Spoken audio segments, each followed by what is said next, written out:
اللہ اللہ۔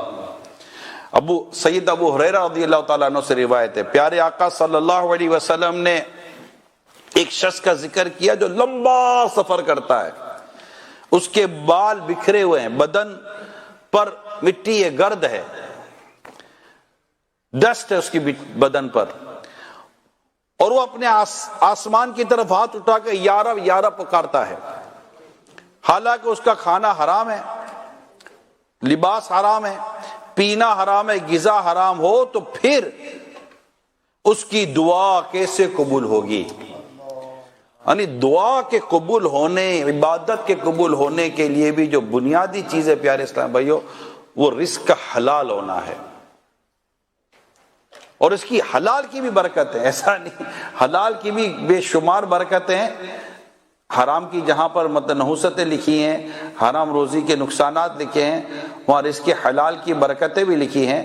میں انشاءاللہ آپ کو حلال روزی کے بھی فضائل سنانے کی کوشش کرتا ہوں کہ حلال روزی بھی کمانی، حلال روزی کے فائدے بھی ہیں، مگر یہاں جو میں آپ کو بیان کر رہا ہوں وہ یہ ہے کہ ہمارے یہاں حرام روزی کا رجحان بڑھتا چلا جا رہا ہے پیارے اسلام بھائیو۔ اللہ پاک ہم سب کو حلال روزی کمانے کی توفیق عطا فرمائے، حرام روزی کی نحوستوں سے اللہ تعالیٰ آپ کی میری حفاظت فرمائے، اور ہم جب بھی کمائیں حلال ہی کمائیں، حرام روزی سے دور بھاگیں، اتنا دور بھاگیں کہ یہ ہمارے نہ بچوں کے حصے میں آئے نہ پیچھے ہم اسے چھوڑ کر مرے، کہ جو حرام سے صدقہ کرتا ہے اس کا صدقہ قبول نہیں ہے، اللہ پاک کے پاک من قبول فرماتا ہے، جو حرام سے صدقہ کرے گا اس کا صدقہ قبول نہیں کیا جائے گا، خرچ کرے گا اس میں برکت نہیں ہوگی، اور چھوڑ کر مرے گا تو اس کے لیے عذاب قبر کا وہ سبب بنتا ہے۔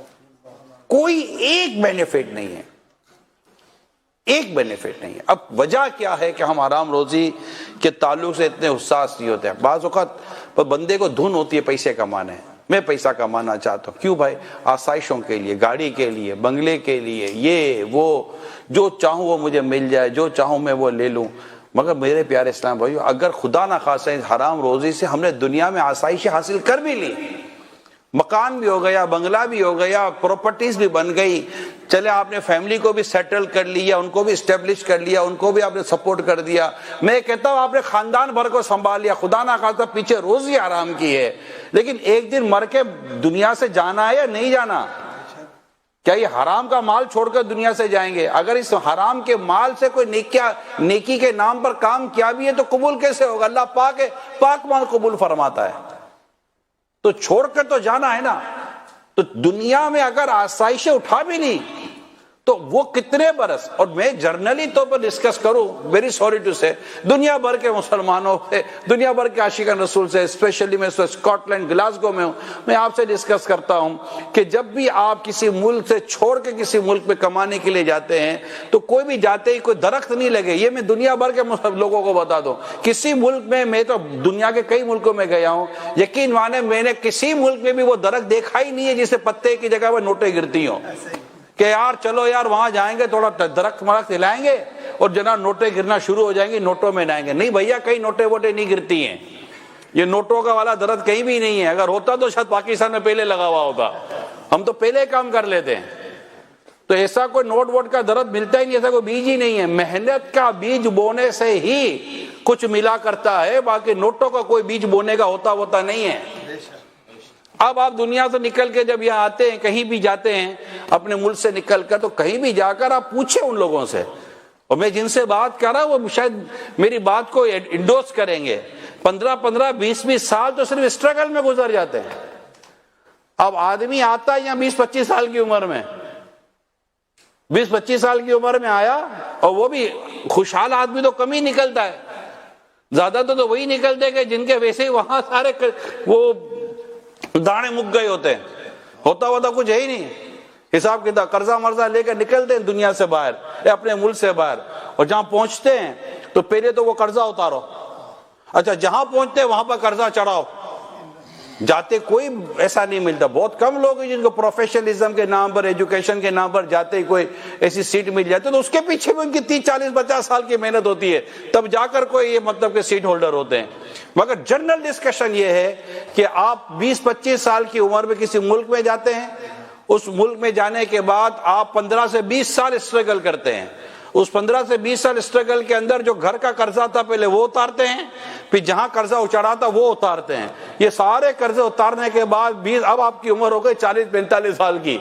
40-45 سال کی عمر کے بعد کہتے ہیں یار آپ تھوڑا کمانا شروع کیا ہے.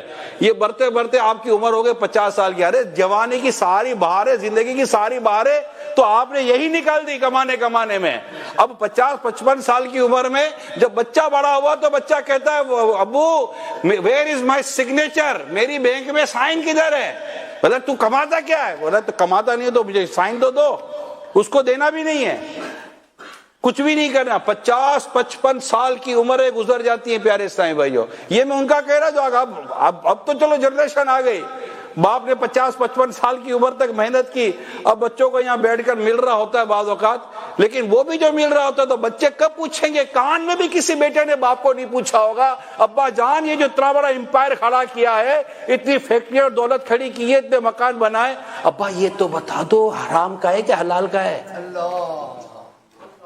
اور اگر آج پتہ چل جائے نا کہ یہ جو تھا یہ سارا مطلب کہ شرن درست نہیں تھا, اور بیٹے کو بلا کر ذرا سمجھاؤ کہ بیٹا پتہ چل گیا ہے کہ جو سارا جمع کیا تھا یہ جمع کیا ہوا مال اللہ اور اس کے رسول کے حکم کے خلاف تھا, مجھے مرنے سے پہلے اس کو ختم کر کے جانا ہے. آپ بتاؤ کیا بیٹا سپورٹ کرنے کے لیے کھڑا ہوگا؟ ابا ساری زندگی نکال دی, اب جانے کا ٹائم آ گیا ہے, کہاں میرے کو گنگلا کر کے جا رہے ہو؟ یہ میں جنرل بات کر رہا ہوں, نہیں کون سپورٹ کرتا ہے؟ بیٹا کھڑا رہے گا, نہیں ابا جان سارا دے دو کوئی مسئلہ نہیں ہے. یہ تو سیدنا عمر بن عبدالعزیز رضی اللہ تعالیٰ عنہ تھے, ان کا تو تھا ہی سارا حلال اور پاک, پھر بھی خلافت کے آنے کے بعد سارا اپنے مال کا بڑا حصہ بیت المال میں جمع کروا دیا, اور اولاد اور آپ کی فیملی آپ کے ساتھ کھڑی تھی. وہ یہاں کون کسی کے ساتھ کھڑا ہے؟ یہاں تو مطلب اگر باپ ایسا کو ڈیسیجن لے لے تو بیٹا تو کسی کو ڈھونڈے گا, بھائی دعا کرو میرا باپ جلدی دنیا سے چلا جاوے, یہ کچھ فارغ کر کے جائے گا تو میں کہاں جاؤں گا. ہاں ایسے ہوتے بیٹے, میں نے کتاب میں پڑھا ہے کہ ایک گھر کے اندر بیٹھ کر ایک والد اپنے دوست سے ڈسکس کر رہا تھا. کیا ڈسکس کر رہا تھا؟ بس یہاں قریب ہی ایک جگہ ہے, وہاں جا کر دعائیں مانگی تھی, بار بار دعائیں مانگی تھی وہاں جا کر, تب جا کر اللہ تعالیٰ نے ایسا بیٹا عطا کیا ہے. بیٹا دوسرے کمرے میں دوست کے ساتھ باپ کی باتیں سن رہا تھا. دوست کو بولتا ہے یار جگہ پتہ بھی نہیں ہے میرا باپ, جگہ کون سی ہے, جا کر میں دعا کروں یا اللہ اس بڈھے کو کب اٹھائے گا. یعنی یہ باقاعدہ میں نے کتاب میں پڑھا. یہ مطلب عجیب دور ہے. ہم نے کووڈ کے اندر دیکھا ہے نفسا نفسی کیا ہوتی ہے. اب یار یہاں جیتے جی دیکھ لیا ہے نفسا نفسی کیا ہوتی ہے. ڈر کس کو بولتے ہیں یار, خوف کس کو کہتے ہیں؟ تو یہ نہیں ہے ایسا. بس بندہ ڈیسیجن لے اور اپنے آپ کو فارغ کرے یار, اور حرام روزی اللہ نہ کرے. اگر اس کے آمدنی کا ذریعہ ہے تو اس کو فارغ کرے. ایسا نہ ہو کہ قیامت کے دن اسی کے گھر والے اس کے خلاف مقدمہ کر دے اللہ کی بارگاہ میں, یا اللہ اس سے حساب لے کہ یہ ہمیں دنیا میں حرام کھلاتا تھا. یہ روایتوں میں ملتا ہے.